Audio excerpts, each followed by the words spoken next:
ನಿಮ್ಮ ಹಳೆ ಒಡವೆನ ಅಧಿಕ ಬೆಲೆಗೆ ಮಾರಬೇಕೆ? ಅಟಿಕಾಗೆ ಕಾಲ್ ಮಾಡಿ 8803000300. Attica gold company. ಎಚ್ಡಿಕೆ ಆರೋಪಕ್ಕೆ ಪ್ರತಿಕ್ರಿಯೆ ನೀಡುವುದಕ್ಕೆ ಸಿಎಂ ನಿರಾಕರಿಸಿದ್ದಾರೆ. ಈಗ ನಾನು ಮಾತನಾಡಲ್ಲ ಅಂತ ಸಿಎಂ ಡಿಕೆ ಶಿವಕುಮಾರ್ ಹೇಳಿಕೆಯನ್ನ ಕೊಟ್ಟಿರುವುದು. ಬಹಿರಂಗ ಚರ್ಚೆಗೆ ಕರೆದಾಗ ಅವರು ಬರಲಿಲ್ಲ.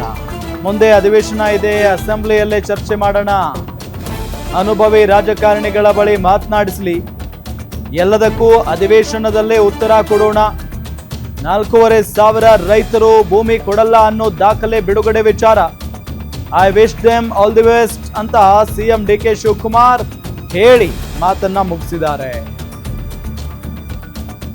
ನಾನೇನು ಮಾತಾಡೋದಿಲ್ಲ, ಕರೆದಾಗ ಬರಲಿಲ್ಲ, ಅಸೆಂಬ್ಲಿ ಇದೆ, ಅವರ ಅನುಭವಿ ರಾಜಕಾರಣಿಗಳ ಹತ್ರ ಮಾತಾಡಿಸ್ಲಿ, ಉತ್ತರ ಕೊಡೋಣ.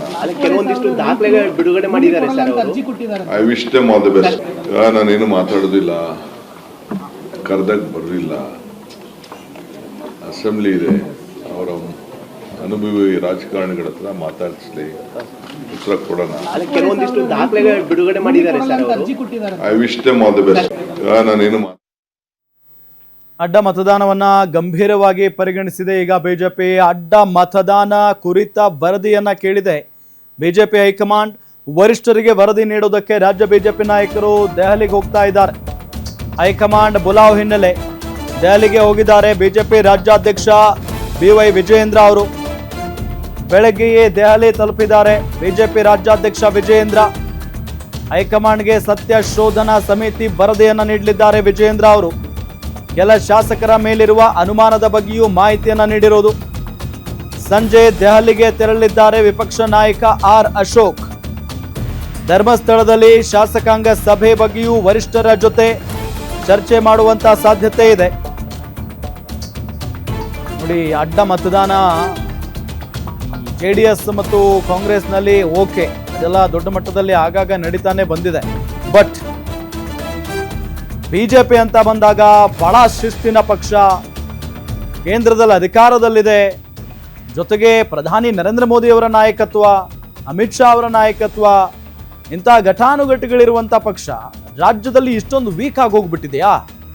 ರಾಜ್ಯದ ನಾಯಕತ್ವವನ್ನ ಅಡ್ಡ ಮತದಾನ ಮಾಡಿರುವಂಥ ಶಾಸಕರು ಒಪ್ಕೊಳ್ಳೋದಕ್ಕೆ ರೆಡಿ ಇಲ್ವಾ?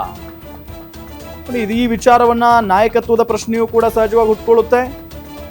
ಜೊತೆಗೆ ಯಾಕೆ ಈ ರೀತಿಯಾಗಿ ಶಾಸಕರು ಮಾಡಿದ್ರು? ಹಣ ತಗೊಂಡು ಮಾಡಿದ್ರಾ ಅಥವಾ ನಾಯಕತ್ವದ ವಿರುದ್ಧ ಈ ರೀತಿಯಾಗಿ ಮಾಡಿದ್ರಾ? ಅದರ ಬಗ್ಗೆಯೂ ಕೂಡ ಗೊತ್ತಾಗಬೇಕಾಗಿದೆ. ಜೊತೆಗೆ ಯಾರು ಅಡ್ಡ ಮತದಾನ ಮಾಡಿರೋದು? ವಿಜೇಂದ್ರ ಅವರಂತೂ ಬಹಳ ಸೀರಿಯಸ್ ಆಗಿ ತಗೊಂಡಿದ್ದಾರೆ ಇದನ್ನ. ಯಾಕೆಂತಂದ್ರೆ ಈಗ ರಾಜ್ಯದಲ್ಲಿ ಅವ್ರ ನಾಯಕತ್ವನೇ ಇರೋದು, ವಿಜೇಂದ್ರ ಮತ್ತು R ಅಶೋಕ್ ಅವರು. ಸೊ ಅವರ ನಾಯಕತ್ವ ಇಷ್ಟೊಂದು ವೀಕ ಅನ್ನೋ ಪ್ರಶ್ನೆಯೂ ಕೂಡ ಸಹಜವಾಗಿ ಮೂಡುತ್ತೆ. ಹಾಗಾಗಿನೇ ಧರ್ಮಸ್ಥಳದಲ್ಲಿ ಆಣೆ ಪ್ರಮಾಣ ಅಂತೆಲ್ಲ ಮಾತು ಕೇಳಿ ಬರ್ತಾ ಇದೆ. ಅದಕ್ಕೆ ಬಿಜೆಪಿಯಲ್ಲಿ ಅಪಸ್ವರವೂ ಕೂಡ ಇದೆ. ಅದನ್ನ ಎಷ್ಟರ ಮಟ್ಟಿಗೆ ಮಾಡ್ತಾರೆ ಗೊತ್ತಿಲ್ಲ. ಬಟ್ ಹೈಕಮಾಂಡ್ನವರಂತೂ ಇದನ್ನು ಇಲ್ಲಿಗೆ ಬಿಡಲ್ಲ. ವರದಿ ಕೇಳಿದೆ ಹೈಕಮಾಂಡ್, ವರಿಷ್ಠರಿಗೆ ವರದಿ ನೀಡೋದಕ್ಕೆ ಈಗ ರಾಜ್ಯ ಬಿಜೆಪಿ ನಾಯಕರು ದೆಹಲಿಗೆ ಹೋಗಿದ್ದಾರೆ. ಹೈಕಮಾಂಡ್ ಬುಲಾವ್ ಹಿನ್ನೆಲೆ ದೆಹಲಿಗೆ ಹೋಗಿದ್ದಾರೆ. ಬಿಜೆಪಿ ರಾಜ್ಯಾಧ್ಯಕ್ಷ ವಿಜೇಂದ್ರ ಅವರು ಬೆಳಗ್ಗೆನೆ ದೆಹಲಿಯನ್ನ ತಲುಪಿದ್ದಾರೆ. ಹೈಕಮಾಂಡ್ಗೆ ಸತ್ಯ ಶೋಧನೆ ಸಮಿತಿಯ ವರದಿಯನ್ನ ನೀಡಲಿದ್ದಾರೆ ವಿಜೇಂದ್ರ. ಸತ್ಯ ಶೋಧನಾ ಸಮಿತಿ CT ರವಿ ಅವರ ನೇತೃತ್ವದಲ್ಲಿ ಈ ಒಂದು ಸತ್ಯ ಶೋಧನಾ ಸಮಿತಿಯನ್ನ ರಚನೆ ಮಾಡಲಾಗಿತ್ತು. ಸೊ ಈಗಾಗಲೇ ವರದಿ ಕೂಡ ಬಂದಿದೆ. ಆಲ್ಮೋಸ್ಟ್ ಅವರಿಗೆ ಆಂತರಿಕವಾಗಿ ಮಾಹಿತಿ ಇರುತ್ತೆ. 100% ಇವರೇ ಇಂಥವರೇ ಅಡ್ಡ ಮತದಾನ ಮಾಡಿದ್ದಾರೆ, ಇದೇ ಕಾರಣಕ್ಕೆ ಮಾಡಿದ್ದಾರೆ ಅಂತ ಹೇಳಿ ಆ ವರದಿಯನ್ನ ಹೈಕಮಾಂಡ್ ನಾಯಕರಿಗೆ ತಿಳಿಸಲಿದ್ದಾರೆ, ಮುಟ್ಟಿಸಲಿದ್ದಾರೆ ವಿಜೇಂದ್ರ ಅವರು.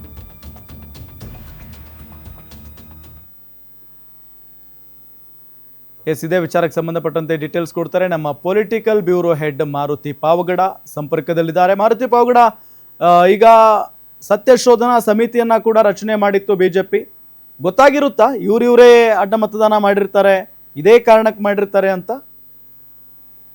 ಬಿಜೆಪಿಗೆ ಬಹಳಷ್ಟು ಮುಜುಗರ ತರಿಸಿರುವಂತಹ ಪರಿಷತ್ ಚುನಾವಣೆಯಲ್ಲಿ ಅಡ್ಡ ಮತದಾನ ಮಾಡಿದಂತ ಒಂದು ಪ್ರಕರಣವನ್ನ ಬಿಜೆಪಿ ಹೈಕಮಾಂಡ್ ಬಹಳಷ್ಟು ಗಂಭೀರವಾಗಿ ತೆಗೆದುಕೊಂಡಿರುವಂತದ್ದು ನಿಜ ರಾಮ್.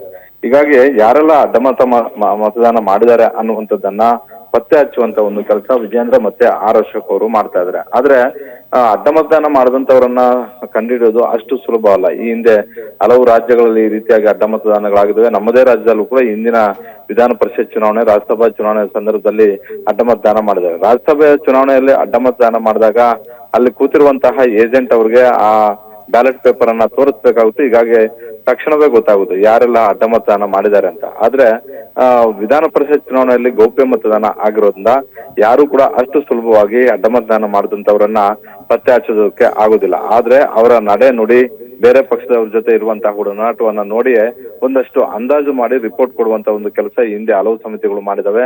ಈಗಲೂ ಕೂಡ ಸಿಟಿ ಅವರ ನೇತೃತ್ವದಲ್ಲಿ ರಚನೆ ಆಗಿರುವಂತಹ ಈ ಒಂದು ಕಮಿಟಿಯು ಕೂಡ ಅದೇ ರೀತಿಯಾದಂತಹ ಒಂದು ವರದಿಯನ್ನು ಕೊಡುತ್ತೆ. ಇದರಲ್ಲಿ ಯಾವುದೇ ಅನುಮಾನವೂ ಕೂಡ ಇಲ್ಲ. ಆದ್ರೆ ರಾಜ್ಯ ಬಿಜೆಪಿಯ ಕೆಲ ಶಾಸಕರ ಈ ನಡೆ ರಾಜ್ಯ ಬಿಜೆಪಿಯ ಮೇಲೆ ಬಿಜೆಪಿ ವರಿಷ್ಠರಿದ್ದಂತಹ ಏನ್ ಹಿಂದೆ ಅಸಮಾಧಾನ ಇತ್ತು, ಆ ಅಸಮಾಧಾನ ಈಗ ದುಪ್ಪಟ್ಟು ಆಗಿರುವಂತದ್ದು ಕೂಡ ನಿಜ.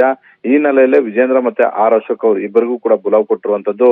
ಈಗಾಗಲೇ ಬಿಜೆಪಿಯ ರಾಷ್ಟ್ರೀಯ ಅಧ್ಯಕ್ಷರಿಗೆ ಸಂಪೂರ್ಣವಾದಂತಹ ಒಂದು ಡೀಟೇಲ್ ರಿಪೋರ್ಟ್ ಅನ್ನು ಕೊಡುವ ಸಲುವಾಗಿ ವಿಜೇಂದ್ರ ಅವರು ದೆಹಲಿಗೆ ತೆರಳಿದ್ದಾರೆ.